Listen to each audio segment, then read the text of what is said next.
Dear students of 6th class, welcome back to my classroom. Students, today we are going to read and learn a very interesting story, The Man Who Never Lied. एक ऐसा आदमी जिसने कभी भी झूठ नहीं बोला.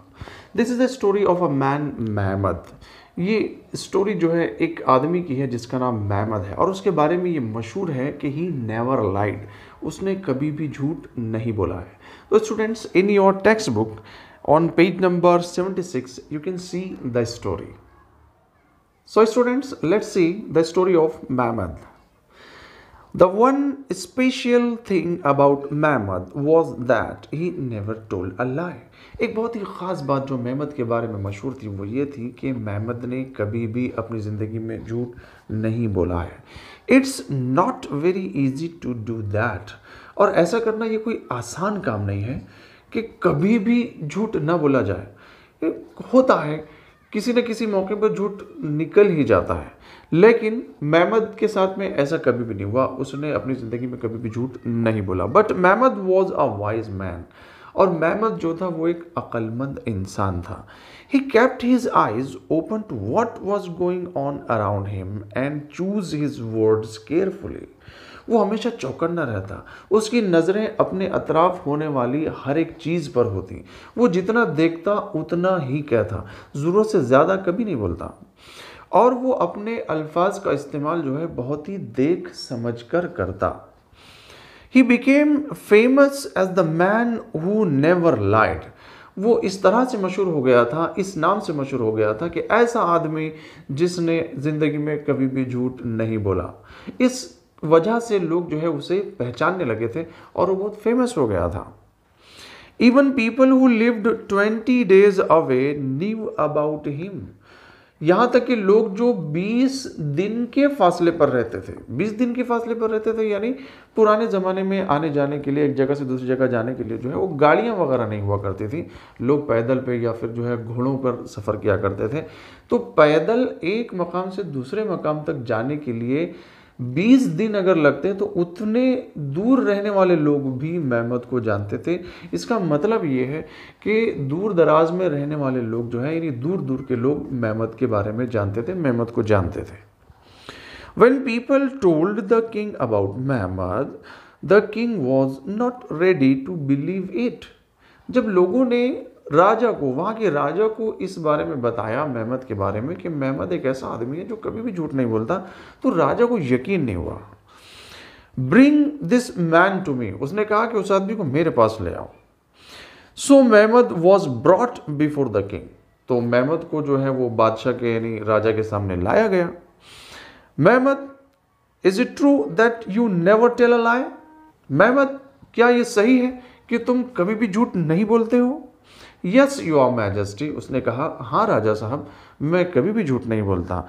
And you will not tell a lie in future. और तुम फ्यूचर में भी कभी भी लाई नहीं करोगे, झूठ नहीं बोलोगे?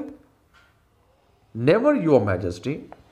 तो महमद ने कहा कि राजा साहब नहीं, मैं कभी भी झूठ नहीं बोलूंगा. The king looked at Mahmad thoughtfully. राजा ने महमद की तरफ थॉटफुली देखा, यानी कुछ सोचते हुए देखा. हो सकता है कि राजा कुछ प्लान कर रहा हो. Be careful. Sometimes we don't even know how the lie gets on our tongue. तो राजा ने कहा कि महमद ध्यान रखो, कई दफ़ा ऐसा हो जाता है कि झूठ हमारी ज़बान से निकल जाता है और हमें पता तक नहीं चलता. Sometimes, some days passed. कुछ दिन गुजर गए. The king called Mahmad again. राजा ने महमद को दोबारा से बुलाया. When Mahmad came, the king was just coming out of his palace. जैसे ही महमद पहुंचा, राजा अपने महल से बाहर निकल रहा था. There were many people around him. राजा के चारों तरफ और भी कई लोग थे. He was going on a hunt. ऐसा लग रहा था जैसे राजा जो है वो शिकार पर जा रहा है. The king called Mahmad over to him. King ने यानी राजा ने महमद को अपने पास बुलाया. Mahmad, I am going on a hunt. Mahmad, मैं शिकार पर जा रहा हूँ. And then to my summer palace. उसके बाद मैं अपने समर पैलेस जाऊँगा. समर पैलेस यानी गर्मी के दिनों में रहने वाला महल. ठीक है. The king spoke as he walked towards his horse. राजा ने ये बात कब कही? जब वो अपने घोड़े की तरफ बढ़ा. He held the horse man, और उसने जो है वो क्या पकड़ी हुई थी, उसने घोड़े की मैन यानी घोड़े की गर्दन पर जो बाल होते हैं उसको पकड़ रखा था। And put his left foot in the stirrup, और राजा का लेफ्ट फुट जो था वो कहाँ था, वो था घोड़े की स्टरप में। स्टरप कहते हैं रकाब को, जिसमें पैर रखकर जो है वो घोड़े पर चढ़ा जाता है। तो राजा का लेफ्ट फुट जो था वो रकाब में था, और घोड़े की मैन जो है उसने अपने हाथ से पकड़ी हुई थी। Then he turn to Mahmad and said, फिर वो महमद की तरफ पलटा और उसने महमद से कहा, now run to my summer palace and tell the queen to prepare a big feast for me and my people including you, hurry. तो राजा ने कहा कि महमद दौड़ो मेरे समर पैलेस की तरफ और रानी से ये कहो कि वो हमारे लिए एक बड़ी दावत का यानी एक बड़े खाने का इंतज़ाम करे, और तुम भी हमारे साथ ही खाओगे। Mahmad turn around and hurry to the summer palace, Mahmad मुड़ा और महमद जो है वो समर पैलेस की तरफ दौड़ पड़ा। When he left, जैसे ही महमद जा चुका, the king began to laugh, राजा जो है वो जोर जोर से हंसने लगा।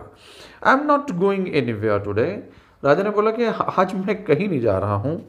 Just wait till Mahmad tells this lie to the queen, अब मुझे इंतज़ार करना है कि कब महमद जो है ये झूठ रानी को जाकर बताता है।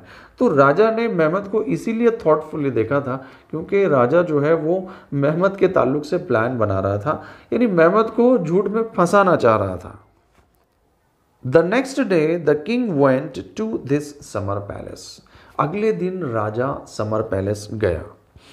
Did Mahmad tell you to prepare a feast for me yesterday, फिर उसने रानी से पूछा कि क्या तुमको महमद ने ये बताया था कि कल जो है वो तुम्हें मेरे लिए और मेरे तमाम दोस्तों के लिए जो है वो दावत का इंतज़ाम करना है। इट वॉज अ लाई, ये झूठ था। Mahmad give me your message yesterday, रानी ने कहा कि हाँ तुम्हारा मैसेज महमद ने मुझे दे दिया था। द क्वीन आंसर्ड, रानी ने जवाब दिया।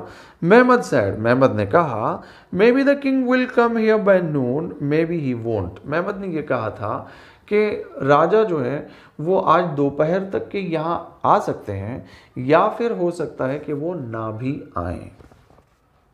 And what does that mean, tell me for sure, रानी ने कहा कि यार ये क्या बात हुई, राजा आ भी सकता है, राजा नहीं भी आ सकता है, इसका क्या मतलब हुआ, तुम मुझे जो है वो यकीनी तौर पर बताओ कि क्या होने वाला है। I told Mahmad but Mahmad said I can't tell you for sure, मैंने महमद से कहा भी लेकिन महमद ने वापस मुझे ये कहा कि वो यकीनी तौर पर कुछ भी नहीं कह सकता। महमद ने बताया कि I don't know whether the king put his right foot in the stirrup और whether he put his left foot on the ground again after I left. जब महमद राजा के पास पहुंचा था तो उस वक्त राजा का लेफ्ट फुट जो था वो घोड़े की रिकाब में था यानी स्टरअप में था, और उसका राइट फुट जो था वो ज़मीन पर ही था।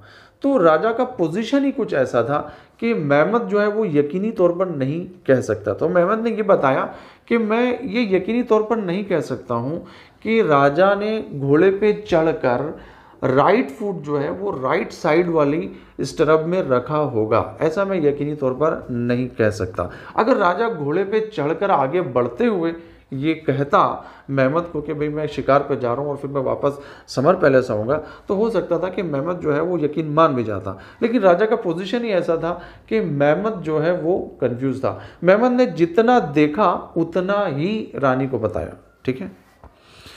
सो we just waited for you yesterday but you didn't come, तो रानी ने बताया कि इसलिए हमने जो है हम यकीनी तौर पर कुछ नहीं सोच पा रहे थे कि तुम आओगे भी या नहीं आओगे, इसलिए हमने सिर्फ जो है वो वेट किया, हमने तुम्हारा इंतज़ार किया और कल तुम नहीं आए।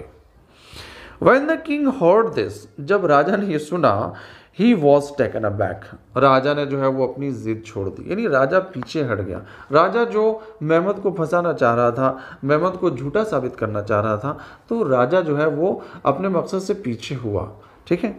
He agreed that, उसने ये मान लिया that Mahmud was really a wise man who only spoke what he saw with his own eyes।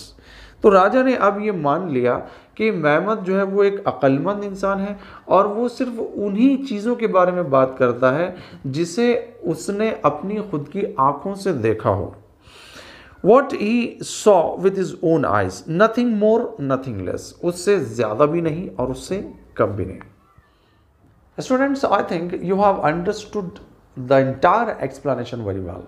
आपने बहुत अच्छे तरीके से इस एक्सप्लेनेशन को समझ लिया। तो स्टूडेंट्स, इस चैप्टर के क्वेश्चंस एंड आंसर जो है वो हम नेक्स्ट लेसन में करेंगे।